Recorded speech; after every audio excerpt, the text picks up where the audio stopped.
Et salut, j'espère que tu vas bien. Aujourd'hui, on va pimenter un peu les choses au sens propre. Ça fait quelques temps déjà, mais si tu traînes un peu sur internet, l'algorithme t'a sûrement suggéré un extrait ou deux de l'émission Hot One. Si tu ne connais pas, pour te faire un rapide résumé, c'est un question-réponse, sauf qu'après chaque question s'ensuit un nugget agrémenté de sauce piquante, le degré de piquant évoluant avec le temps. Parmi les piments de base, l'un d'entre eux ressort assez souvent, et c'est le piment habanero issu des Antilles la plupart du temps. Mais la vraie question c'est... ça pique vraiment beaucoup?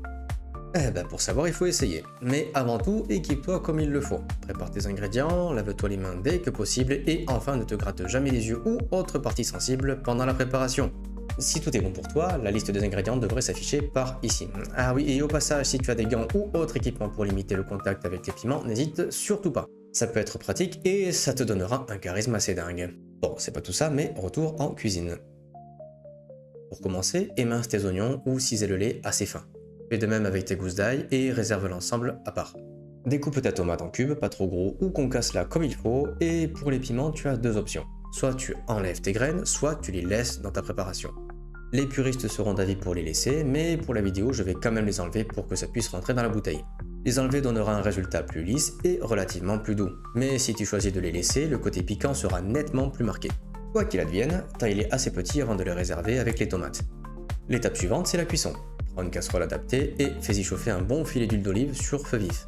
Quand c'est chaud, fais-y revenir l'oignon et l'ail une petite minute, le temps que l'oignon devienne translucide. Juste après, baisse le feu, ajoute la tomate avec le piment, le sucre cassonade, 2 bonnes pincées de sel, le vinaigre et laisse compoter sur feu moyen le temps que tous les ingrédients soient cuits. Au cas où, prépare un peu d'eau pour mouiller de temps en temps selon la puissance de ton feu pour éviter que ça sèche. Alors n'oublie pas de jeter un coup d'œil de temps à autre.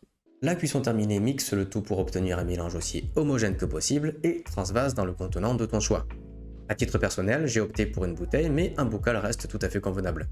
En ce qui concerne le résultat, sur le côté gustatif bien entendu, la tomate et l'oignon rouge apportent vraiment un côté fruité, le vinaigre et le sucre donnent un bon équilibre à l'ensemble, et le piment, il arrache bien comme il faut.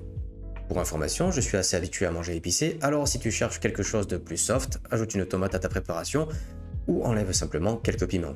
La recette est à présent terminée. Merci à toi pour avoir regardé la vidéo. Si tu choisis d'essayer, c'est le genre de sauce qui peut relever à peu près n'importe lequel de tes plats facilement sans le dénaturer dans l'ensemble. Sur ces impressions, cuisine bien, surtout fais-toi plaisir, et on se retrouve sur une autre recette. Allez, ciao, bye bye.